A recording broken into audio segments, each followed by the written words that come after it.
एक ऐसी मशीन जिसने पूरी दुनिया की इकोनॉमी को हिला दिया था और उसी मशीन की वजह से इंडिया के में कॉटेज इंडस्ट्री का सत्यानाश भी हो गया था। तो आज के वीडियो में हम लोग जानेंगे उन इंडस्ट्रीज़ के बारे में, इन्वेंशन के बारे में जिसने ये काम कर दिया। इस वीडियो में बेसिकली इतने सारे इंपॉर्टेंट डेट्स हैं, इतने सारे इंपॉर्टेंट डेट है कि मैं खुद बता नहीं सकता। अप्रॉक्स 10 से लेकर के 12 नंबर के आपके सिर्फ एमसीक्यू इस पर्टिकुलर चैप्टर से आ सकते हैं और सब्जेक्टिव अप्रॉक्स 6 से आपका 9 मार्क्स का सब्जेक्टिव आ सकता है, या इससे ज़्यादा प्लस मार्क्स लेके चलिए। बहुत इंपॉर्टेंट चैप्टर है। तो हे एवरीवन, मैं हूँ साहिल दीवान AKA सिजन। कैसे हैं आप सब? उम्मीद करते हैं आप सब बिल्कुल बहुत बहुत बहुत बहुत अच्छे होंगे। जितने भी लोग नए हैं फिर सिंपल से एक ही बात, सबसे ज़्यादा फटाफट से आप लोग प्ले लिस्ट देखिए, ताकि प्ले लिस्ट में जितने भी चीज़ें हैं, जितना अब तक हम लोग चीज़ें कर चुके हैं वो सारी चीज़ें प्ले लिस्ट में मेंशन है। आप ये अपडेटेड हो गया, ये ओल्ड वाला है ना। ओके, जल्दी से सब्सक्राइब कर लीजिए, साथ में बेल आइकन को ज़रूर प्रेस कीजिए और वीडियो को फास्ट कर लीजिए ताकि कम टाइम पे ज़्यादा नॉलेज मिल सके। और जल्दी से 10 के कंप्लीट होने वाले कंप्लीट कर दीजिए। हाँ, उसके बाद जिसने अभी तक हमारा बोर्ड बूस्टर बुक अभी तक परचेज़ नहीं किया, बेसिकली PDF, इसके साथ साथ आपको बहुत सारी चीज़ें मिल रही है, एक्स्ट्रा चीज़ें अभी और भी इस संडे को मिलने वाला है। क्या क्या इसके साथ फ्री ऐड हो जाएगा, संडे तक आपको वीडियोस भी मिल जाएगा। जिनको लेना है फटाफट से 8538998887 पे मैसेज कर सकते हैं। मेरा पर्सनल नंबर है, वहाँ जाके ये मत बोलना ये फ्रॉड हो रहा है, ये हो रहा है, दिस दैट, फ्रॉड कर लेगा। ये पर्सनल मेरा नंबर है, किसी और का नंबर नहीं है, ठीक है। ओके, इस बुक की बात कर ले, इसमें sample paper, centre paper, board के फर्स्ट सेटिंग, सेकेंड सेटिंग, सारी चीज़ें विद सॉल्यूशन है इसमें इंग्लिश मीडियम के साथ। साथ में आपको decode series, mind map series, test series, सारी चीज़ें इसी में इंक्लूडेड मिल जाएंगे। तो फटाफट से इस नंबर पर कॉन्टैक्ट करिए और बाकी की जो चीज़ें जानना है वो भी आपको पता चल जाएगा। तो स्टार्ट करते हैं। चैप्टर नंबर है 5, इकोनॉमी एंड लाइवलीहुड। हिस्ट्री का चैप्टर नंबर 5, SCERT। हम लोग सब कुछ मानते चलते हैं SCERT को। तो डेफिनेशन से स्टार्ट करेंगे क्योंकि बिहार बोर्ड डेफिनेशन मांगता है और डेफिनेशन तुम दोगे। क्यों नहीं दोगे? बिल्कुल दोगे, क्योंकि मैं बताऊंगा। तो फर्स्ट डेफिनेशन है इकोनॉमी। इकोनॉमी इकोनॉमिक्स से चलता आ रहा है। तो फिलहाल यहाँ पे देखते हैं क्या चीज़ है। इकोनॉमी क्या होता है? It is a social system of production, distribution, क्या हो गया, एक minute, distribution and consumption. Economy की बात करें, एक ऐसा सोशल सिस्टम जिसमें क्या हो, प्रोडक्शन हो, डिस्ट्रीब्यूशन हो और क्या हो, कंजप्शन हो। इसका मतलब सिंपल सा, जहाँ पे प्रोडक्शन भी होगा, डिस्ट्रीब्यूशन भी होगा और हमारा क्या होगा, कंजप्शन भी होगा। लाइवलीहुड, ये दोनों डेफिनेशन एक साथ मिला करके what do you understand by economy and economic livelihood. तो लाइवलीहुड बेसिकली जीने का तरीका, जैसे आप जी रहे हैं, हम जैसे जी रहे हैं, कोई जी के तो दिखाइए ना, यही ना बोलोगे। तो देखते हैं, livelihood the field in which a person work he does at different period of his time is called livelihood. ठीक है, यानी एम्प्लॉयमेंट। सीधा सीधी बात है कि इंसान किस काम को अपने कोई भी काम करके, किसी भी काम करके अपने जीवन को जो चलाता है उसको हम लोग क्या बोलेंगे, लाइवलीहुड, जीने का तरीका। ठीक है, ओके, ये शॉर्ट डेफिनेशन है, अभी तक आए नहीं है बट पूछ सकता है। बिहार बोर्ड अक्सर ऐसा करता है, चैप्टर के नाम से उठा के दे देता है कि क्या मतलब है, बताओ। ठीक है, चलिए देन इस नोट्स में मैंने एक चीज़ मेंशन की कि क्वेश्चन के फॉर्मेट में चीज़ों को लिखा है, ताकि आपको जो डर लगता है कि क्वेश्चन कैसे पूछेगा, तो ऐसे क्वेश्चन पूछेगा। ठीक है, सीधा सीधी बात है। Define industrialization and causes of industrialization. 2 number में पूछेगा तो सिर्फ पूछेगा what do you mean by industrialization या डिफाइन इंडस्ट्रियलाइजेशन। इसी तरीके से अगर और पूछना 5 नंबर में तो काउजेस पूछ लेगा, अदरवाइज अलग से भी पूछ सकता है कि क्या क्या काउजेस है इंडस्ट्रियलाइजेशन के। तो देखते हैं इंडस्ट्रियलाइजेशन होता क्या। तो industrialization is the process of developing industry in a country और a region. It involves setting up factories, using machine for production and moving from farming to the manufacturing and large scale production. Simple सी बात है, industrialisation एक ऐसा process है जो develop होता है इंडस्ट्री किसी भी रीजन में, कंट्री में। ठीक है, यानी सिंपल सा, तुम्हारे शहर में अगर फैक्ट्री बैठ गया तो समझो इंडस्ट्रियलाइजेशन हो रहा है। हम लोग पढ़े थे अर्बनाइजेशन, है ना, यानी शहरीकरण हो रहा है, लोग शहर में बस रहे हैं। ठीक है, तो यहाँ पे इंडस्ट्री बस रहे हैं, इसलिए हम लोग इसको क्या बोलेंगे, इंडस्ट्रियलाइजेशन। ठीक है, इट इन्वॉल्व, इसमें क्या क्या इन्वॉल्व है, सिंपल सा फैक्ट्री का सेटअप बैठेगा, मशीन का इस्तेमाल किया जाएगा प्रोडक्शन, सामान लगाने के लिए, सामान कोई भी चीज़ मैन्युफैक्चर करने के लिए मशीन का इस्तेमाल किया जाएगा, बेसिकली मशीन का इस्तेमाल किया जाएगा, है ना। ओके, और मूविंग कहाँ से मूव करेगा, farming to the manufacturing, large scale production के लिए। ठीक है, ये क्या होगा हमारा इंडस्ट्रियलाइजेशन।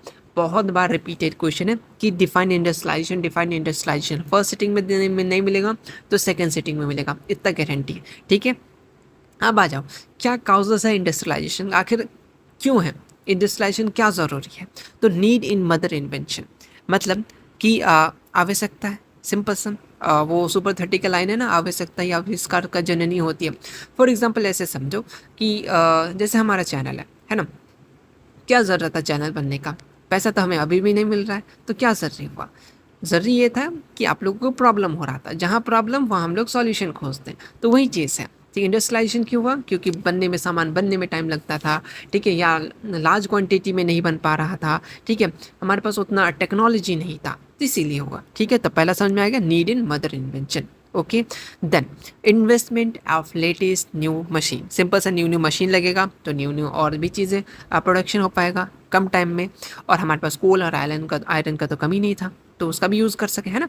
और इसमें क्या, यहाँ से हमारा क्या स्टार्ट हो गया, फैक्ट्री सिस्टम स्टार्ट हो गया। और क्या था हमारे पास, काउजेज था हम लोग के पास, एकदम सस्ता में हम लोग को लेबर मिल रहा था। ठीक है, ओके, कोई तो फ्री में काम करने के लिए ये था, है ना। चलिए, ट्रांसपोर्ट फैसिलिटी थे, तो ये सब काउजेज के कारण क्या हुआ, हमारा इंडस्ट्रियलाइजेशन हो पाया। ठीक है, तो इंडस्ट्रियलाइजेशन क्या होता है, काउजेज क्या है, समझ में आ गया। ये 5 नंबर अगर दोनों पूछा, अदरवाइज 2 नंबर में शॉर्ट में आ सकता है। ठीक है, और आ चुका है। जस्ट इसी का अपोजिट आता है, इंडस्ट्रियलाइजेशन का अपोजिट आता है डी इंडस्ट्रियलाइजेशन। एक ही डेफिनेशन याद कर लो, बस एक जगह में नोट लगा देना, काम खत्म हो जाएगा, या फिर शट डाउन लिख देना, काम खत्म हो जाएगा। देख लेते हैं, de industrialization the process which industry activities such as manufacturing decline in a region. Important है, क्या है, डिक्लाइन हो रहा है यहाँ पे। सिंपल सी बात है, आप के शहर में फैक्ट्री लग गया, ठीक है, जैसे बिहार में बेसिकली क्या होता है, फैक्ट्री लगा हुआ था, अभी वो डाउन हो गया, तो वहाँ क्या हो गया, बेसिकली डी इंडस्ट्रियलाइजेशन हो गया। ठीक है, जस्ट अपोजिट हो गया। क्या अपोजिट हो गया, देख लेते हैं। यहाँ पे सिंपल सा मशीन वगैरह लगा था, इंडस्ट्री वगैरह लगा था, लेकिन वो किसी भी कारण से क्या हो गया, शट डाउन हो गया, या फिर दूसरे जगह चला गया, या फिर उसमें जॉब्स में कमी आ गया। सिंपल सी बात है ना, जो पोस्ट थे वो खत्म हो गया, तो उसमें क्या हो गया, कमी आ गया, तो बेसिकली उसको हम लोग क्या बोलेंगे, डी इंडस्ट्रियलाइजेशन। तो एक क्वेश्चन ऐसे पूछ सकता है, difference between industrialization and de industrialization. Definition एक याद कर लेना, बस यहाँ पे लिख देना कि शट डाउन हो रहा है या दूसरी जगह जा रहा है। ठीक है, या उसके कारण से क्या हो रहा है, जॉब्स में कमी हो रहा है, प्रोडक्शन में कमी हो रहा है, इंडस्ट्रियल सेक्टर में, इसे हम लोग क्या बोलेंगे, डी इंडस्ट्रियलाइजेशन। क्लियर, इतने बाद आगे बढ़ते हैं। यहाँ पे तुम्हें देख रहा होगा पुल का एकदम पूरा भरा हुआ चीज़ लिखा हो, बट इसमें याद करना क्या है, बस ये डेट याद कर लो। 110% ये क्वेश्चन आएंगे ही आएंगे ऑब्जेक्टिव क्वेश्चन में, कि किसने क्या इन्वेंट किया, डेट क्या इन्वेंट किया और नाम क्या, ये तीनों चीज़ याद करना पड़ेगा। तीनों चीज़, चाहे ये दे देगा तो ये पूछ लेगा, ये दे करके ये पूछ लेगा, मतलब आना फिक्स है। हर साल की पीवाई के उठा के देख लो, जितना मैंने पीवाई के में काम किया, तो ऐसा कोई सेट नहीं है, ऐसा कोई ईयर नहीं है जिसमें ये पूछा नहीं गया हो। और सबसे ज़्यादा कौन सा पूछा गया वो भी बता देंगे, क्यों नहीं बताएंगे, सब कुछ बताएंगे, है ना। तो देखो, एक सीक्वेंस में, तुम सीक्वेंस में याद कर सकते हो। सबसे पहले बात करें 1769 का, ठीक है, यहाँ पे स्पिनिंग फ्रेम बना था एडवॉक द्वारा, रिचार्ड एडवॉक, फुल नाम अगर पूछे तो रिचार्ड नाम है। ठीक है, पहला नाम याद रखना। और हाँ, जो नोट्स मिलेगा उसमें तुम्हें ये चीज़ मिलेगा, ठीक है। तो मैं जब बना रहा था तो तुम लोगों के साथ डिफिकल्टी लगेगा याद करने में, तो तुम लोग कॉपी में फटाफट ये लिख लेना, क्योंकि पीडीएफ में ये पोर्शन आई थिंक नहीं रहेगा, क्योंकि ये ऊपर से ऐड किए। ठीक है, तो याद रखना 1789 को स्पिनिंग फ्रेम बना था, याद रखना, इंपॉर्टेंट है। कब बना था, 1769 को एडवॉक द्वारा। कब, रिचार्ड एडवॉक, फुल नाम मिल जाएगा आपको। ठीक है, देन यहाँ पे ऑलरेडी, यहाँ पे देखो है ना, मेंशन है ना। चलो नेक्स्ट तरफ आगे बढ़ते हैं। दूसरा हमारा कब आता है, जस्ट एक साल बाद 1770 को स्पिनिंग जिनी, नाम है जेम्स हार्वेजेस। बहुत इंपॉर्टेंट है, पूछता है कि स्पिनिंग जिनी कौन इन्वेंट किया, तो जेम्स हार्वेजेस। स्पिनिंग जिनी कब इन्वेंट हुआ, तो 1770। डेट, नाम, काम, तीनों इंपॉर्टेंट है। ठीक है, कैसे याद रखना है, तो इसमें बेसिकली तुम ऐसे याद रख सकते हो, तो जेनी से जेम्स याद रख सकते हो, है ना। तो ये चीज़ याद रखने के लिए निमोनिक्स अगर बना सकते हो तो ठीक है, बट मैं ऐसे याद करता था कि जेनी से जेम्स हो गया। 1773 में क्या बना था, फ्लाइंग शटल, इसमें कौन थे, जॉन के थे। ठीक है, फिर 1779 की बात करें, सॉरी 1773 को था, यहाँ 1779 को स्पिनिंग म्यूल बना, सैम्यूल। ठीक है, नाम में देखो, नाम नहीं छुपा हुआ, बताते कैसे याद करना है। 1785 को पावर लूम बना, कार्टवेट, एडवर्न कार्टवेट। यहाँ पे देखो फुल नाम ऑलरेडी यहाँ मेंशन है, ठीक है, यहाँ पे शॉर्टकट लिखा है। फिर आते हैं बात कि, एक मिनट, फिर यहाँ पे थोड़ा सा क्रोनोलॉजी में यह दिक्कत आ गया, 1769 को स्टीम इंजन भी बना था जेम्स वाट, इसको आप लोग बहुत अच्छी तरीके से जानते होंगे ना, स्टीम इंजन वगैरह। फिर हमारा 1815 को बना सेफ्टी लैंप, जो हेम्पी डेवी बनाया। अब याद कैसे कैसे कर सकते हैं बताते हैं। तो बात है 1769, साथ साथ बोलो। 1769 में रिचार्ड ने सिंपल से क्या बनाया था, स्पिनिंग म्यूल, या सॉरी स्पिनिंग फ्रेम। तो फ्रेम की बात करें तो हम लोग रिचार्ड भाई क्या देखते हैं, डेली डेली फ्रेम देखते हैं, ठीक है, ओके। देन 70 की बात करें जेनी से, जेम्स याद रख लेना 1770। फ्लाइंग शटल जॉन, जॉन बनेगा डॉन, ऑलरेडी मोटो पर तो लोग देखते हो। तो वहाँ पे क्या होता है, एक थप्पड़ मारता है हवा में उड़ जाता है, तो फ्लाइंग शटल कौन, जॉन, सीधा सीधी याद रखना। स्पिनिंग म्यूल, तो म्यूल यहाँ से सैम्यूल तो याद होगा, क्रम्पटन अपने मोटर का कंपनी का नाम सुना होगा ना, तो देखो म्यूल ये म्यूल, काम खत्म। पावर लूम, ये याद करना होगा, इसका नाम है इडमॉन्ड, इडमॉन्ड, ठीक है। चलिए, स्टीम इंजन ऑलरेडी याद होगा, James Watt. Safety lamp Humphry Davy. सबसे ज़्यादा अगर पूछा गया कौन कौन सा, तो सबसे ज़्यादा जो पूछा गया ये आपका ये और ये और ये, ठीक है। ये चार सबसे ज़्यादा पूछा गया, लेकिन ऐसे नहीं कि बस तुम चार याद करके चले जाओ, याद तो तुम्हें पूरा करना है, सीधा सीधी बात है, नो बकवास, ठीक है। आगे बढ़ते हैं। अब आते हैं establishment of the factory in India. India में किस तरीके से फैक्ट्री बैठा, उसके बारे में हम लोग बात करते हैं। तो कहानी स्टार्ट करें, हाँ जी। डिक्लाइन ऑफ कॉटेज इंडस्ट्री, धीरे धीरे क्या हो गया, हमारा जो कॉटेज इंडस्ट्री है, ठीक है, वो क्या हो गया, धीरे धीरे डिक्लाइन होने लगा। क्यों?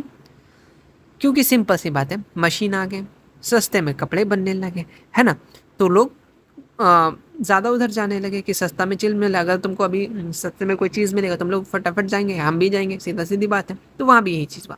तो डिक्लाइन ऑफ कॉटेज इंडस्ट्री, जो कॉटेज इंडस्ट्री है उसका क्या हो गया, धीरे धीरे डिक्लाइन होना स्टार्ट हो गया। India had a long tradition of cottage industry when handcraft and goods were produced in a small scale. अभी भी ऐसा नहीं कि अभी पूरा पूरा डिक्लाइन हो गया, अभी भी इंडिया में, आपके लोकल एरिया में ऐसे ऐसे चीज़ें हैं जो हाथ से बनाया जाता है ना, बैठने की चीज़ें है ना, जो स्पेशली बम्बू वगैरह से बनता हो, या बहुत सारी चीज़ें, है ना। तो ये सारी चीज़ स्मॉल स्केल इंडस्ट्री क्या हो रहा था धीरे धीरे, मतलब ये तो ट्रेडिशन था इंडिया का, तो लेकिन हाथ में जो हाथ के कारीगरी द्वारा बनाया जाता है, तो ये ट्रेडिशन था। लेकिन जब इंडस्ट्रियल रेवोल्यूशन आया ब्रिटेन में, तो क्या हो गया, मशीन बनने लगे, जिससे क्या हो गया, सस्ता में चीज़ें बनने लगी और बहुत जल्दी जल्दी चीज़ें बनने लगी। फॉर एग्जांपल, पहले के ज़माने में अगर पंखा बनता था तो 1 महीना पहले पंखा बनाना, दादी अम्मा लोग जो होती थी, दादी अम्मा लोग पंखा बनाने बैठती थी। पूरे खाना खाने के बाद जैसे सब लोग सिलेबस पढ़ते थे, उसी तरीके से वो पंखा बनाने बैठते थे। तो एक पंखा बनाने में लगभग लगभग 1 महीना लग जाता था, अगर बहुत ओल्ड की बात करो। पहले धागा से, ये गोल है, इसमें धागा डाल डाल के पूरा इसको फिल किया जाता था। फिर अब धीरे धीरे मॉडर्न आया, फिर क्या हो गया, बीच में एक कपड़ा लगा दिया, फिर उसको घेर दिया, वो हो गया। फिर धीरे धीरे अब तो वो भी हट गया, अब तो फैन आ गया, बहुत सारी चीज़ आ गया, है ना। तो टाइम लगता था, बट मशीन आ गया तो क्या हो गया, वो चीज़ फास्टर हो गया, ठीक है। बड़े बड़े फैक्ट्रीज लग गए, इंडिया में भी स्टार्टअप हो गया, है ना। और फॉरेन लोग क्या करने लगे, इन्वेस्टमेंट करने लगे, है ना, ओके। जिसके कारण से क्या हुआ, जो स्मॉल वर्कशॉप थे, जो स्मॉल स्केल इंडस्ट्री थे, या जो लोग घर पे अपना छोटे छोटे काम रखते थे, बनाते थे, उनका क्या हो गया, धीरे धीरे डिक्लाइन हो गया, ठीक है, okay. Early industrial effort in India, ऐसा नहीं है कि पहले एफर्ट नहीं लगाया गया था, उससे पहले भी एफर्ट लगाया गया था। किसके द्वारा, द्वारनाथ टैगोर, रविन्द्रनाथ टैगोर के कोई तो होंगे ज़रूर, है ना। तो द्वारनाथ टैगोर द्वारा, ठीक है, इनको पायोनीर बोला जाता है, इंडस्ट्रियलिस्ट कहाँ पे, बंगाल का, ठीक है। रविन्द्रनाथ टैगोर भी बंगाल से बिलोंग करते थे। इन्होंने 6 इंटरप्राइजेस कंपनीज के साथ मिल करके एक अटैम्प्ट लिया था मॉडर्नाइजेशन इंडियन इंडस्ट्री की तरफ से, बट सक्सेसफुल नहीं रहा था, ठीक है। लेकिन इन्होंने फर्स्ट स्टेप लिया। अगर कोई फर्स्ट स्टेप नहीं लेगा तब तक कोई चीज़ तो होने वाला है नहीं, ठीक है। चाहे तुम किसी को भी ले लो, कोई भी चीज़ होता है तो वो गलत ही बनता है, बट आगे जाके वो सही ज़रूर हो जाता है। चलिए, जैसे सेल थ्योरी हो गया, है ना, कितने लोग अटैम्प्ट किए, कोई तो शुरुआत किया। जैसे ये हमारा चैनल है, हमने शुरुआत की, अब देखो धीरे धीरे कितने लोग आ रहे हैं, और भी लोग आएंगे, क्यों टेंशन कर रहे, आने दो, क्या दिक्कत है, मेरा मज़ा आएगा। चलिए, देन आते हैं हम लोग कहाँ, beginning of the cotton textile industry, important date आ रहा है। The first cotton textile mill, याद रखना इंपॉर्टेंट है। बहुत लोग मुझे बाद में मैसेज करेंगे आपने ये गलत बताया, बट सुन लो, अभी फर्स्ट कॉटन मिल की बात कर रहा है, फैक्ट्री की बात नहीं कर रहा है। और कब फाउंडेड किया गया था, 1851 को। बहुत गूगल करने बैठ जाओगे तो 1854 दिखा देगा, डायरेक्ट दिखाएगा, है ना। तो बॉम्बे में। ये चीज़ कैसे प्रूव हो सकता है, आप सही बोल रहे हो, क्योंकि जस्ट आप एक्सरसाइज में जाओ तो वहाँ पे क्वेश्चन मिलेगा, फर्स्ट कॉटन टेक्सटाइल मिल कहाँ स्टार्टेड हुआ, तो वहाँ पे बॉम्बे में कब हुआ, 1851। डायरेक्ट बुक खोल के देख लो, है ना। जस्ट लास्ट पैराग्राफ में होगा ये चीज़ है ना इस चैप्टर का। तो अभी मुंबई के नाम से जानते हैं, ठीक है। ओके, अब बताना क्या चाह रहे हैं। ये बना था, मिल बना था। अगर तुमसे फैक्ट्री बोलते, फर्स्ट कॉटन फैक्ट्री, ठीक है, तब आपका बना था 1854 को। इस डेट को भी ध्यान रखना, 1854 को। अगर ऑप्शन में रहा तो यही फर्स्ट वाला ऑप्शन ज़्यादा चांसेस है कि ज़्यादा बार यही देता है 1851 को। अगर 54 दिया, 51 नहीं दिया, तब तुम इसको टिक करोगे, अदरवाइज नहीं करोगे, ठीक है।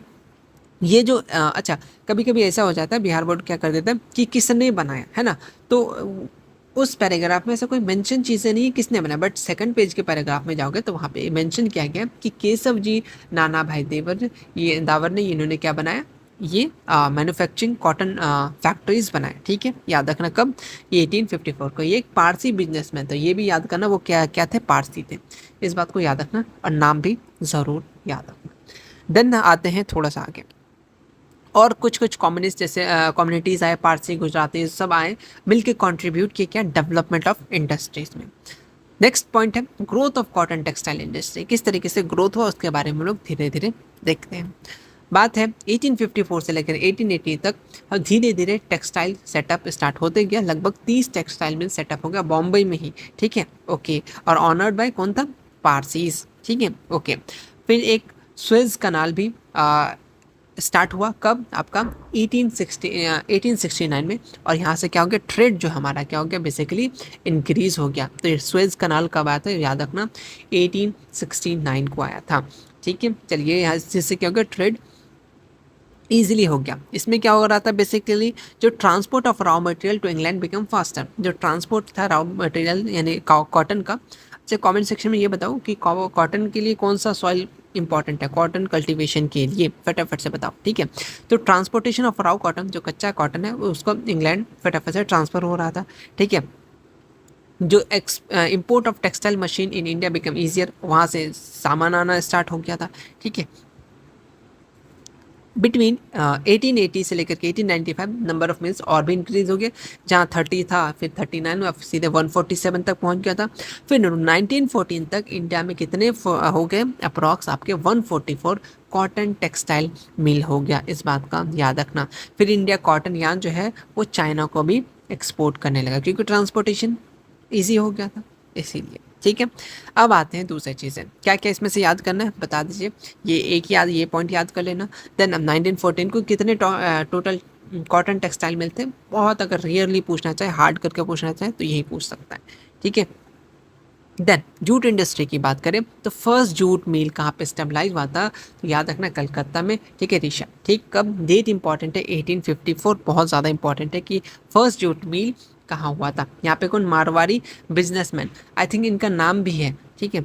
इनका नाम शायद बुक में मेंशन है, इनका नाम कुछ तो नाम है, ठीक है, बट देख के बता दूंगा। लेकिन फर्स्ट जूट मिल स्टेबलाइज किया गया था 1854 में ऋषा नियर कलकत्ता में, ठीक है। इस बात को याद रखना। फिर 1917 में बिरला ब्रदर्स ने भी क्या किया, बिरला जूट मिल स्टेबलाइज किया था। कब, आपका 1917 डेट, इसलिए इस चैप्टर का बहुत ज़्यादा इंपॉर्टेंट है। फिर यहाँ से धीरे धीरे इंडस्ट्री ग्रो हुआ, क्योंकि बैग का बनना स्टार्ट हो गया। जूट जो होता है ना, पैकेट वगैरह, बैग वगैरह, झोला जिसको बेसिकली बोलते हैं ना, झोला लेके चल पड़ेंगे, हाँ, तो वही वाला झोला, ठीक है। तो जूट आप लोग ऑलरेडी देखे होंगे, है ना। ओके, लग गया तो एक चीज़ बता दिया जाए जूट के बारे में। क्या क्या याद आ रहा है, कुछ याद आ रहा है, दिमाग में जोर डालो। जूट को क्या बोलते हैं हम लोग, गोल्डन, ये सब चीज़ें याद रखना, एग्ज़ाम में तो यही सब पूछता है, ठीक है। गोल्डन फाइबर, ठीक है। कैसे बनता है, ऑलरेडी गांव से जो लोग बिलोंग करते हैं या गांव में रहे हैं उनको मालूम है। सिंपल से क्या होता है, एक सिंपल सा प्लांट होता है, उसको लाया जाता है हार्वेस्ट करके, देन उसको पानी में भिगा के रखा दिया जाता है। फिर देन पानी में मतलब पाउंड वगैरह बनाया जाता है, ठीक है, पोखर वगैरह जो होता है, फिर रखा जाता है। कुछ मंथ के बाद उसको निकाल के, बेसिकली उसका स्किन जो होता है उस प्लांट का, ठीक है, वो निकाल करके फिर उसको धोया जाता है अलग अलग प्रोसेस करके, फिर उसको सूखने दिया जाता है, देन फिर उसको सेल कर दिया जाता है, ठीक है। सो आपने देखा होगा बोरी वगैरह जो बनता है ना, उसी से बनता है। तो कोट, अक्सर कोट भी देखे होंगे पहले, ठीक है, कोट के अंदर भी इसका इस्तेमाल किया जाता था। बहुत सारी चीज़ें है ना, विंटर में इस्तेमाल करते हैं बहुत जगह चीज़ें, है ना। तो ये सारी चीज़ें हैं, तो ये सारी चीज़ें था, है ना। तो जूट मिल को गोल्डन फाइबर के नाम से भी जानते हैं। आगे बढ़ते हैं हम लोग आयरन एंड स्टील की तरफ से, है ना। तो जमशेद जी टाटा, नाम तो बिल्कुल मत भूलना, Jamshed ji Tata stabilise Tata iron steel, जिसको हम लोग टिस्को बोलते हैं, 1907, बहुत इंपॉर्टेंट है, साक्षी जगह के नाम पे जमशेदपुर में। अब पहले बिहार में था, अब कहाँ पे, झारखंड अलग हो गया, ठीक है। झारखंड कब अलग होगा बिहार से, फटाफट कमेंट सेक्शन बताओ, पॉलिटिकल में हम लोग पढ़ चुके हैं ये चीज़ें, ठीक है। तो जमशेद जी टाटा क्या स्टेबलाइज किया, टाटा आयरन स्टील कंपनी, बहुत इंपॉर्टेंट है कि पूछता है कि जमशेद जी टाटा या टाटा आयरन स्टील कंपनी या टिस्को, कभी कोई टिस्को का फुल फॉर्म पूछ देता है, तो ये किसने स्टेबलाइज किया, जमशेद जी टाटा, कब, 1907, साक्षी का नाम पे जमशेदपुर, ठीक है। कहाँ पे है, झारखंड में, ठीक है। बिहार ऑप्शन में नहीं देगा, ठीक है, झारखंड रहेगा। फिर उसके बाद एक इंपॉर्टेंट डेट है कि 1910 को टाटा हाइड्रो इलेक्ट्रिक पावर, यानी सिंपल से पूछेगा हाइड्रो इलेक्ट्रिक पावर, या अगर यहाँ पे टाटा लगा के ही पूछेगा, कंफ्यूज नहीं करेगा तुम्हें, स्टार्ट किया गया था इन्हीं के तरफ से, ठीक है, याद रखना, बहुत इंपॉर्टेंट है, सेकंड डेट भी, ठीक। देन टिस्को जो है ये लीड किया foundation of modern Indian iron steel industry, जो हमारा टिस्को है यानी टाटा आयरन स्टील कंपनी, ये लीड फाउंडेशन रखा किसमें, मॉडर्न इंडियन आयरन और स्टील इंडस्ट्री में, ठीक है। ओके, ऑलरेडी आप लोग टाटा के नाम से जानते हैं कितना मजबूत होता है ना। तो ये सारी चीज़ें, डेट बहुत ज़्यादा इंपॉर्टेंट है, तो डेट बिल्कुल मत भूलना। अभी लिख लो टिस्को कब बना था, कौन बनाया था, टाटा जो हाइड्रो इलेक्ट्रिक पावर कब बना था, ये चीज़ें याद रखना, ठीक है। आगे बढ़े, अब आते हैं आफ्टर इंडिपेंडेंस की तरफ कि उसके बाद क्या कौन कौन से कंपनीज आए, कहाँ कहाँ बने, ठीक है। चलिए, after 1947 the government of India promote the growth of large scale steel plant, ठीक है। तो 1947 में हम लोग आज़ाद हो गए, उसके बाद क्या हो गया, जो गवर्नमेंट ऑफ इंडिया प्रमोट किया इसको, लार्ज स्केल स्टील प्लांट को, जैसे हमारा इंडियन आयरन स्टील कंपनी कहाँ पे है, हीरापुर में, ठीक है। Then Tata iron steel company कहाँ पे, जमशेदपुर में है। Visvesvaraya iron steel company Bhadravati Karnataka में है। रोकेला स्टील प्लांट उड़ीसा में। भिलाई की बात करें छत्तीसगढ़ में। Durgapur west Bengal. Bokaro steel plant, already ये चीज़ आप लोग ज्योग्राफी में पढ़ चुके हैं ना, ज्योग्राफी में जो चैप्टर था उसमें आपने ये टोटल वहाँ पे आई थिंक वहाँ पे 10 के बारे पढ़ा था या 7-8 के बारे में तो ज़रूर पढ़ा था, तो वही सेम चीज़ें यहाँ पे भी उठ के आ गया है, ठीक है। याद रखिएगा, इंपॉर्टेंट है, कभी कभी ये पूछ देगा सब्जेक्टिव में कि आप 4-5 को कम से कम steel and iron steel company का नाम लिखें, तो 4-5 को तो याद हो जाना चाहिए। ऑब्जेक्टिव इतना करोगे डी कोड सीरीज़ में तो ये चीज़ें क्लियर हो जाएगा। आगे बढ़ते हैं, कोल इंडस्ट्री की तरफ आते हैं।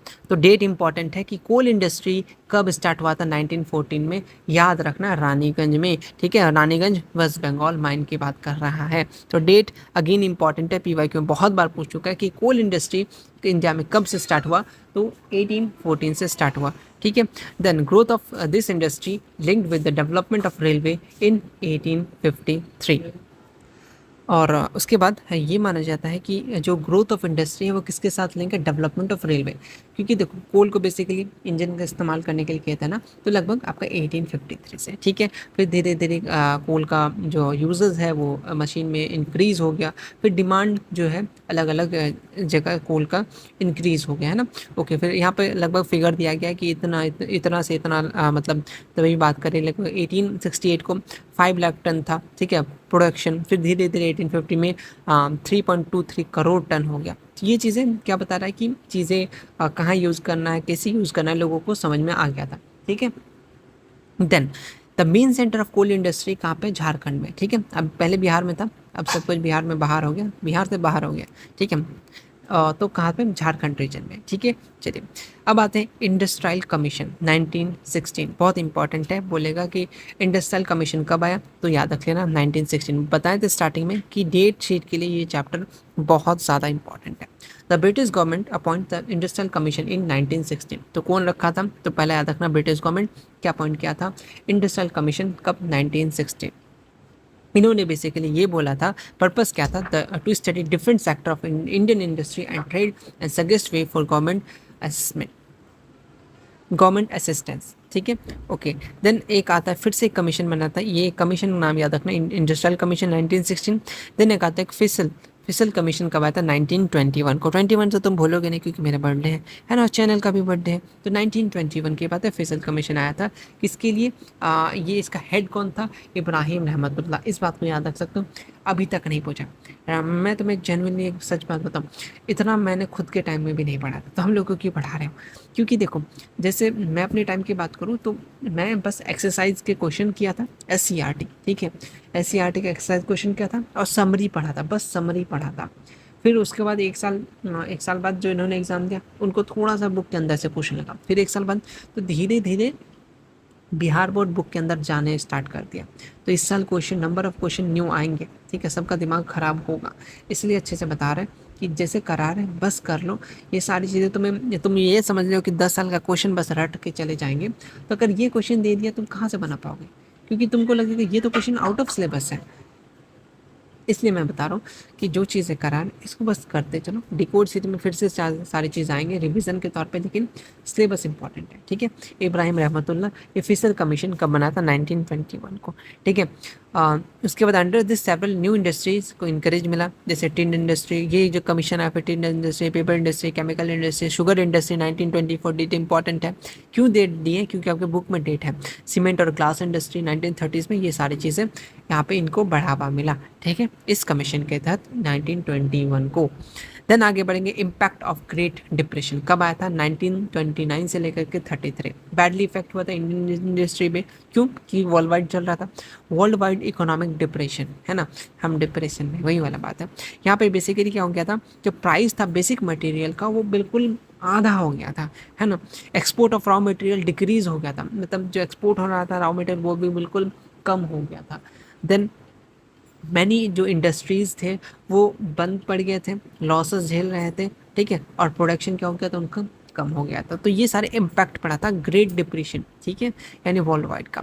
तो क्या इम्पैक्ट रहा वर्ल्ड वॉर का? बात, फर्स्ट वर्ल्ड वॉर की बात करें तो यूरोपियन कंट्री जो है ये सप्लाई बंद कर दिया था इंडिया को सामान वगैरह के लिए, तो पहला इम्पैक्ट इंडिया को यही पड़ा था। दूसरा, जो जो Indian industry got a chance expand because of local demand of the facilities of Indian factories.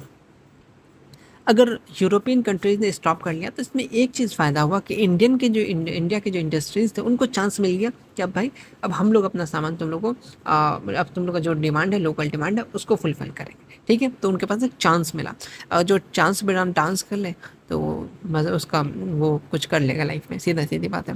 तो सेकेंड वर्ल्ड वॉर, और चांस कभी आता नहीं है, उसको बनाना पड़ता है ना।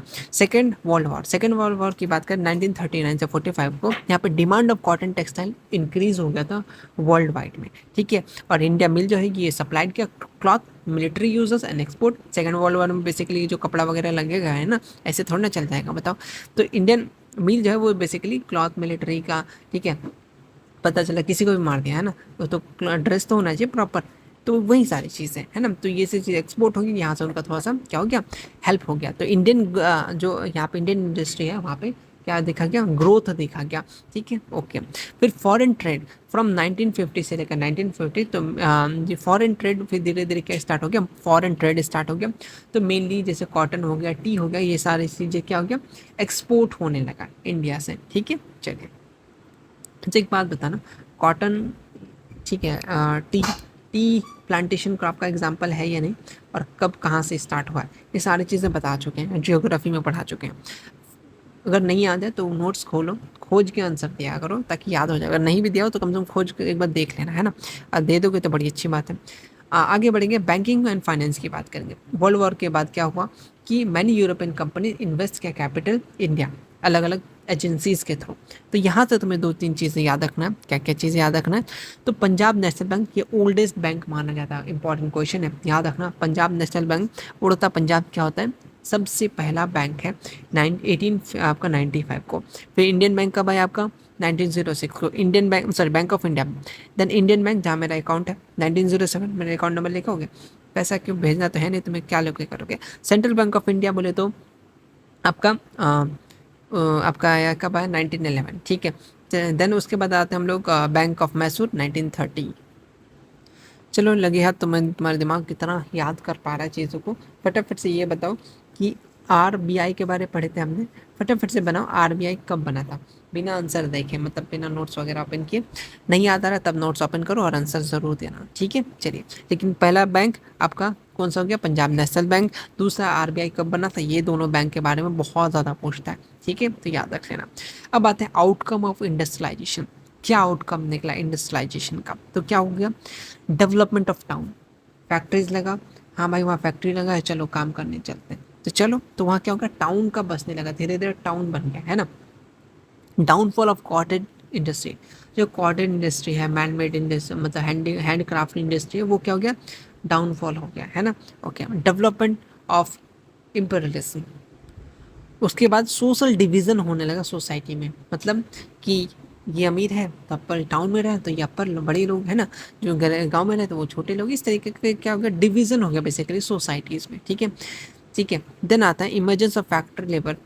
फैक्ट्री लेबर का भी आउटकम निकला, और यहीं से स्टार्ट हो गया हमारा स्लम सिस्टम भी स्टार्ट हो गया। आपने देखा होगा जिसको हम लोग झुग्गीवासी बोलते हैं, तो कहीं फैक्ट्री होता है तो वो लोग घर नहीं रहता, तो एक एरिया में टेंट वगैरह, मतलब बहुत बुरे तरीके से वो लोग रहते हैं। क्या करें, उतना वेजेस नहीं दे रहा है उनके फैक्ट्री, ताकि वो अच्छी ज़िंदगी जी सके, कि उनका मन नहीं है वैसे जीने का मन होता नहीं ना, क्योंकि वो उनका जो डेली हमारा ज़िंदगी है वो फुलफिल नहीं कर पा रहे, इसीलिए उस तरीके से रहता है। आप भी देखेंगे सड़क के किनारे लोग रहते, क्यों? पैसे नहीं मिलते, है ना, उतने जो आमदनी है वो उतना नहीं है ना, खाने में बस खाने बराबर मिलता है, कभी वो भी नहीं मिलता। ठीक है, तो ये सारे आउटकम थे इंडस्ट्रियलाइजेशन के। अब आते हैं यहाँ कुछ कुछ टॉपिक्स जो हम लोग बात कर लेते हैं। बॉर्जियस क्लास इमर्ज, हाउ डिड, किस तरीके से बॉर्जियस क्लास इमर्ज होता है? सब्जेक्टिव क्वेश्चन पूछ चुका है बोर्ड में, किस तरीके से हुआ ये क्लास इमर्ज हुआ? तो देखो, the bourgeois class emerge during the late medieval period में यूरोप में। ट्रेड और जो कॉमर्स ये जो है ये बेसिकली स्टार्ट हो गया था तब। जो मर्चेंट्स थे, ट्रेडर थे, स्किल वर्कर थे, वो वेल्थी हो गए और वो सोशल इंपॉर्टेंस पाने लगे, ठीक है। उसी के साथ जो इंडस्ट्रियल रेवोल्यूशन थे वो क्या हो गया? एक्सपेंड हो गया, जिसमें फैक्ट्री ऑनर, बैंकर और प्रोफेशनल वर्कर्स थे वो कंट्रोल करने लगे प्रोडक्शन एंड कैपिटल। यहीं से हमारा क्या हो गया? बॉर्जियस क्लास जो है ये बेसिकली इमर्ज हुआ, ठीक है, यहीं से जन्म हुआ, क्योंकि ये कंट्रोल करने लगा प्रोडक्शन और कैपिटल पे, ठीक है। ओके, देन वर्कर्स लाइवलीहुड की बात करें तो ऐसा क्वेश्चन पूछा जाता है 5 नंबर में कि इंडस्ट्रियलाइजेशन का क्या इफेक्ट पड़ता है वर्कर्स पे, ठीक है, सॉरी वर्कर्स की ज़िंदगी पे क्या इफेक्ट पड़ता है? तो देखो, industrialization effect workers livelihood in both positive and negative way. Subjective question आया हुआ है, ठीक है, मैं बता रहा हूँ डायरेक्ट। तो इंडस्ट्रियलाइजेशन जो होता है ये दो, पॉजिटिव भी हो सकता है, नेगेटिव भी हो सकता है। पॉजिटिव कैसे? कि भाई लोग रोजगार मिल रहा है। नेगेटिव कैसे? कि जो स्मॉल स्केल इंडस्ट्री है तो उनका तो खत्म हो गया, है ना। तो हर चीज़ का दो पहलू होता है, positive and negative. It is create more job opportunity, ये मोर जॉब अपॉर्चुनिटी क्रिएट कर रहा है, लेकिन क्या हो रहा है? लेकिन फिर भी वर्किंग कंडीशन बुरा है, ठीक है, हर बहुत ज़्यादा से ज़्यादा काम कराया जाता है, तो ये क्या होगा? एक उनका नेगेटिव इम्पैक्ट भी पड़ा। और अनसेफ इन्वायरमेंट है, जैसे माइनिंग वगैरह में, है ना, कहीं दब के मर गया तो मर गया, कोई जिम्मेदारी नहीं, है ना। तो ये सारी चीज़ें होने लगा था जो और इसमें क्या हो गया था? बहुत ट्रेडिशनल लाइवलीहुड, जैसे कुछ हैंड क्राफ्ट बना करके जो ट्रेडिशनल से चलता रहा था वो चीज़ ख़त्म हो गया, है ना। फॉर एग्जांपल अभी हम लोग अभी तो फिर भी थोड़ा बहुत चलता आ रहा है, लेकिन आई थिंक कुछ साल बाद तो ये बंद हो जाएगा। शादी में अक्सर क्या होता है? खाना नहीं, देखो गिफ्ट जो दिया जाता है बेसिकली जो जैसे दुल्हन है उनकी अम्मी या दादी, वो लोग क्या करते हैं बेसिकली, शायद आप लोग जानते होंगे, नहीं जानते होंगे, आई नो, बट हम लोग में ये चीज़ है कि उनको पंखा दिया जाता है, हैंडमेड फ़ैन वगैरह, ठीक है, जो हाथ से बेसिकली बनाया जाता हो, या फिर वो क्या बोलते हैं उसको, पता नहीं तुम लोग क्या बोलते हो, बट ठीक है, ब्लैंकेट तो नहीं बोल सकते उसको, चादर, अरे बेसिकली बेड शीट्स के नीचे जो बिछाया जाता है वो गद्दा नहीं, उसको हम लोग ऐसे ऐसे गद्दा टाइप का होता है, बहुत सिंपल सा, वो साड़ी से बनता है, मतलब साड़ी को सिंपल सा कट करके देन उसको अच्छे से सिलाई वगैरह, सिलाई मतलब वो सुई वगैरह से बस धागा धागा से बनाया जाता है, ठीक है। पहले तो उससे भी ज़्यादा हार्ड तरीके से सिर्फ धागे से बनाए जाते थे, ठीक है। तो वो सारी चीज़ें चलता था, तो अब वो बेसिकली ख़त्म हो गया। अब तो सीधे सीधे अब कोई बेडशीट वगैरह या फिर ये इधर चीज़ें भी नहीं देते, वो डायरेक्ट वो फोम वाला आता दे देता है, सीधा तेरी बात खत्म। तो वो जो ट्रेडिशनल चीज़ें थे, जैसे पीतल का चीज़ है ना, आप अपने अपने घरों में देखोगे पीतल की चीज़ें दिया जाता था, ठीक है। हाँ, ये सारी चीज़ें दिया जाता था, कम से कम एक सेट तो ज़रूर दिया जाता था ना, आप अपने घर में भी देखे होंगे। तो क्यों था? ये ट्रेडिशनल चीज़ें था। तो फिर धीरे धीरे मॉडर्नाइजेशन हुआ, अब तो कांच की चीज़ हम लोग लेने लगे, है ना, इस कांच की चीज़ इस्तेमाल करने लगे, तो ये सारी चीज़ें हुआ, है ना। जैसे क्या हो गया? ऑल्सो लीड, या जो मशीन का इस्तेमाल होने लगा, तो इंसान की जगह में मशीन का इस्तेमाल होने लगा, तो उनका ज़िंदगी में इफेक्ट पड़ेगा ना, है ना। ओके, जैसे फॉर एग्जाम्पल अभी AI आ गया, तो बहुत सारे एडिटर का खतरे में, है ना। तो ये क्या एडिटर समाज लोग डरे हुए हैं, या फिर फोटोग्राफर समाज लोग डरे हुए हैं, तो वही वाली चीज़ है। It also lead the urbanization, urbanization lead कर रहा है, शहरीकरण हो रहा है। लेकिन क्या हो रहा है, फोर्सिंग यहाँ फोर्स हो रहा है, क्या वर्कर लोग जाएँ कहाँ, सिटीज़ में, क्योंकि गांव में तो काम नहीं है, फैक्ट्री नहीं है तो स्मॉल है, वहाँ पे आमदनी नहीं होगा। ठीक है, तो इसलिए सब क्या हो रहा है, धीरे धीरे जॉब्स के लिए जा रहे हैं, जा तो रहे हैं, लेकिन वहाँ क्या हो रहा है, ओवर क्राउड हो रहा है। मुंबई देख लो, दिल्ली देख लो, ठीक है, तो लोग जा रहे हैं काम करने के लिए, तो उनको जगह नहीं मिल रहा है, इसीलिए देख ओवर क्राउडेड हो गया है।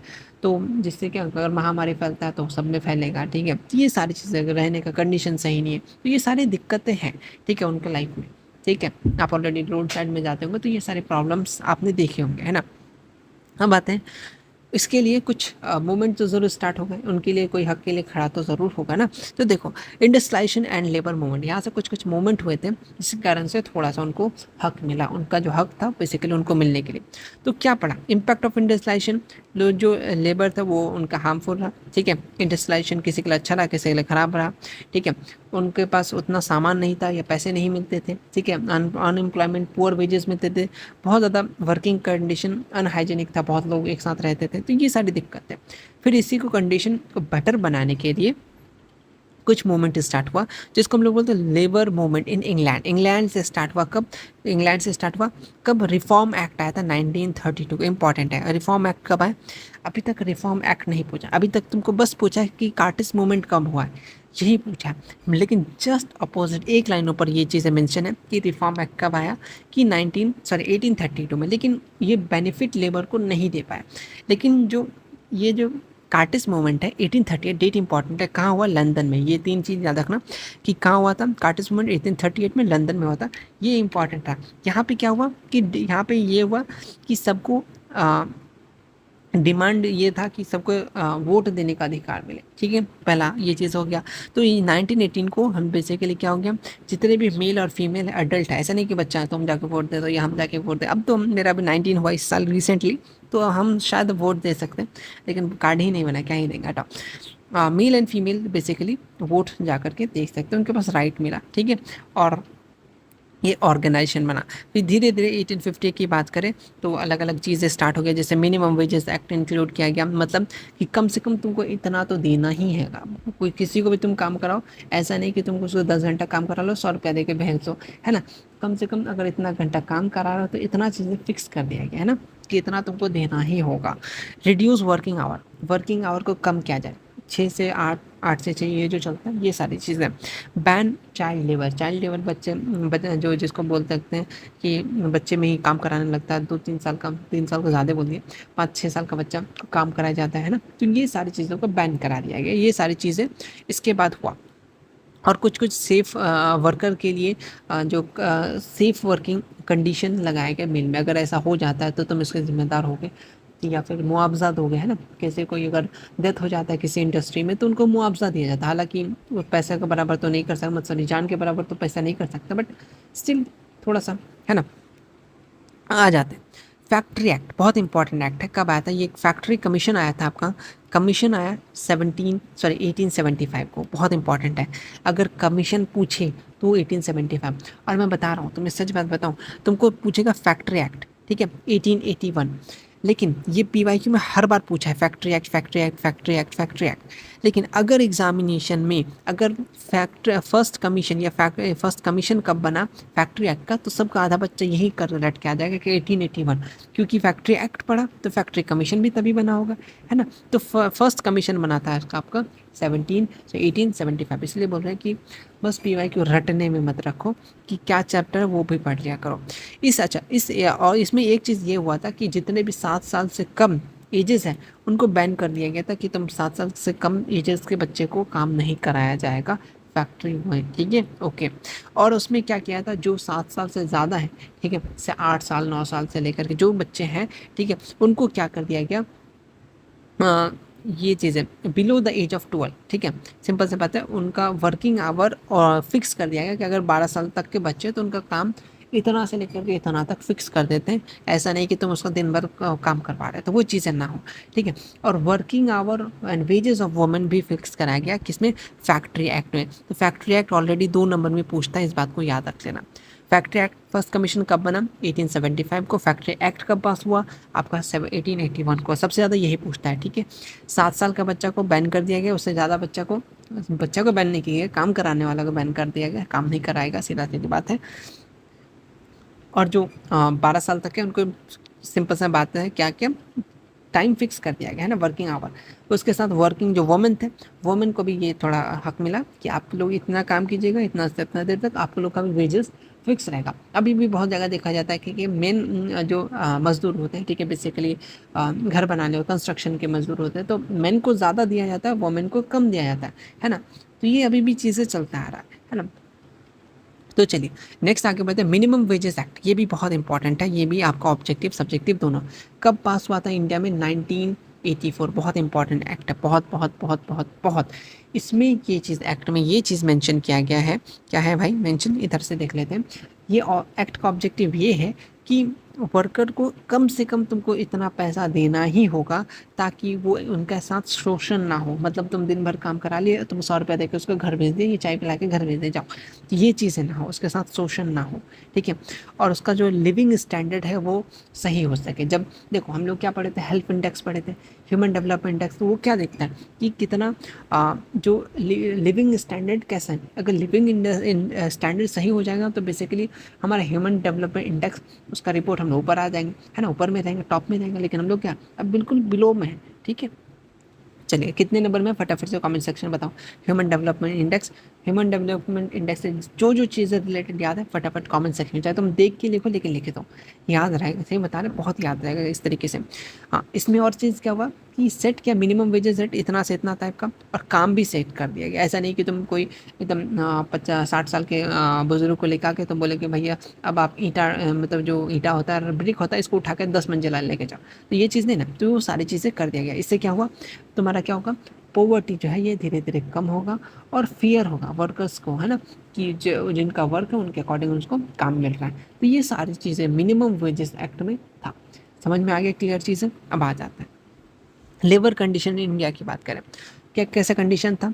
बहुत ज़्यादा लंबा टाइम तक काम कराता था, पैसा कम देता था, और सेफ का कोई कंडीशन ही नहीं था, है ना, बिल्कुल अनसेफ था। कब किस कुछ हो जाए कोई गारंटी नहीं, है ना। Okay, then child labour, child labour तो था ही। Unhygienic meals were common, unhygienic meals वगैरह भी कॉमन थे। तो ये सारे कंडीशन थे। तो बेसिकली ये इस कहानी समझाने के लिए ज़्यादा कुछ बातें। लेकिन कुछ एक ऑर्गेनाइजेशन, जैसे 1882 से लेकर के 1890 एक स्ट्राइक रखा गया मद्रास एंड बॉम्बे में, ताकि क्या कर सके, जो लेबर्स वो आए, ठीक है, वो क्या कर, ये तरीके सिंपल से स्ट्राइक वगैरह रखा गया लेबर वगैरह के लिए। सिंपल सी बात है ना। तो क्यों, ताकि उनको हेल्प हो सके। तो कुछ ऑर्गेनाइजेशन आपको याद रखना पड़ेगा। जैसे 1918 को मद्रास लेबर ऑर्गेनाइजेशन फॉर्म हुआ। 1920 सबसे ज़्यादा पूछ चुका है ये वाला, 1920 क्या नाम है इसका, all India trade union Congress, या AITUC फॉर्म हुआ था। AITUC का फुल फॉर्म भी पूछ देता है, कब फॉर्म बना था। कभी कभी AITUC कब फॉर्म हुआ, आप लोग सोचते रह जाएंगे AITUC क्या है, ठीक है। तो ये वाली चीज़ है। तो 1920 में इसको लीडर कौन था, लाला लाजपत राय। ये चीज़ें पूछ चुका है। अगर पूछना, अगर हार्ड क्वेश्चन बनाना हो तो ये पूछेगा कि लीडर कौन था इसका, तो लाला लाजपत राय, ठीक है। बाल बाल क्या था इनका नाम, बाल पाल था ना, लाला लाजपत राय, ठीक है। तो वही अच्छा, ओके, एक इम्पॉर्टेंट ये भी क्वेश्चन याद रख लेना, इंटरनेशनल लेबर ऑर्गेनाइजेशन कब बना था, ILO, आई लव यू नहीं लिखा हुआ, ILO लिखा हुआ, 1920 को याद रखना, बहुत इंपॉर्टेंट है ये भी डेट। देन आते हैं ये बेसिकली एड्रेस करने लगे लेबर्स का क्या क्या प्रॉब्लम है। उसी के बाद और एक डेट जो इंपॉर्टेंट है, इसलिए मैं स्टार्टिंग में बताइए, चैप्टर डेट के लिए बहुत इंपॉर्टेंट है। तुम एक पेज में डेट लिख लो, मेरे भरोसे मत रहो कि भैया देंगे तब करेंगे, ठीक है। भैया सैया के पास चल जाएंगे, तुमको पता नहीं चलेगा। इसलिए खुद के लिए थोड़ा सा अपने लिए स्टैंड लो। नहीं जा रहे हैं, मजाक कर रहे हैं, लेकिन यार खुद के लिए लिख के रखोगे तो याद हो जाएगा तुम्हें, है ना। तो ट्रेड यूनियन एक्ट या फिर लेबर यूनियन एक्ट, कभी कभी ट्रेड यूनियन एक्ट दे देगा, माथा खुजलाते रहोगे ये क्या था, ये तो नहीं पढ़े थे, ये तो नहीं बताए थे। तो ट्रेड यूनियन एक्ट बेसिकली आपको लेबर यूनियन एक्ट दे देगा, ठीक है, इतना ही पूछेगा। 1926 रेट इंपॉर्टेंट है। लेकिन कभी कभी ट्रेड यूनियन एक्ट भी दे दिया तो याद रखना क्या, 1926 ही होगा, ठीक है। समझ में आ गया। कुछ कुछ लेबर मूवमेंट भी स्टार्ट हुआ था अलग अलग सेंटर में, कोलकाता, जमशेदपुर वगैरह, है ना। तो एक चीज़ यहाँ से बस एक चीज़ याद कर लो कि जो क्वाइट इंडिया मूवमेंट कब हुआ था, 1942 को, ये चीज़ तुम याद रख लेना, ठीक है। अलग अलग कमीशन बनाए गए, जैसे नेशनल लेबर कमीशन कब बनाया गया था, 1962 को, ये भी इंपॉर्टेंट है, डेट इंपॉर्टेंट है भाई साहब, बहुत ज़्यादा इंपॉर्टेंट है। चलिए अब लास्ट दो टॉपिक है। स्लम सिस्टम ऊपर हमने पढ़ा था, मैं बता स्लम सिस्टम क्या होता है, ये सब्जेक्टिव ऑलरेडी आ चुका है PYQ में 2 नंबर के लिए। तो स्लम सिस्टम की बात करें तो देखो स्लम सिस्टम किस तरीके से स्टार्ट होता है। तो slum system basically during industrialization के दौरान स्टार्ट होता है। क्यों? क्योंकि देखो अगर फैक्ट्री लगेगा तो लोग आएंगे तो घर बनेगा तो और घर बनेगा, और घर बनेगा तो घर भरेगा भी, घर भरेगा तो बहुत सारे लोग क्या करने लगेंगे, रहने लगेंगे, ठीक है। तो यही सारी चीज़ें, ड्राइंग बहुत गंदा था बट ठीक है। स्लम सिस्टम स्टार्ट होता है इंडस्ट्रियलाइजेशन द्वारा, ठीक है। यहाँ पीपल माइग्रेट, गांव से लोग आ रहे हैं शहर में काम करने के लिए, तो अर्बनाइजेशन बहुत जल्दी हो जाएगा, ओवर क्राउडेड एरिया हो जाएगा, ठीक है।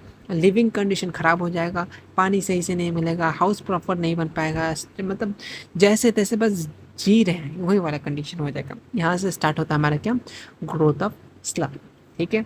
ओके, एक ही पानी में सब नहा रहा है, एक ही सब में सब कुछ वही वाली चीज़ है ना।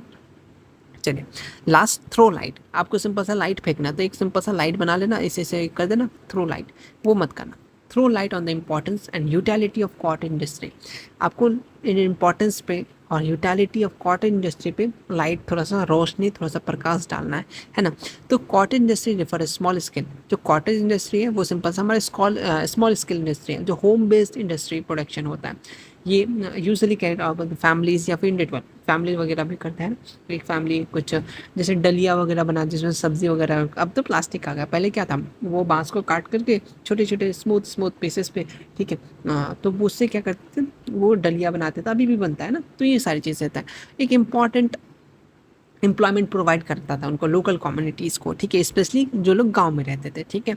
ये उनका इसी से ज़िंदगी जीना चलता था, हमारी ज़िंदगी उसी से चलता था। उसमें ये क्या था, इन्वेस्टमेंट कम करना पड़ता था, लिमिटेड रिसोर्सेज चाहिए होता था, तो सारी चीज़ें उनके पास था। लेकिन अब मशीन के लिए तो उनको रिसोर्सेज चाहिए, रिसोर्सेज से भैया सबसे पहले पैसा चाहिए, है ना, इन्वेस्ट करना होगा, कोई भी चीज़ बिना इन्वेस्ट का कैसे हो जाएगा, ये सारी चीज़ें थी।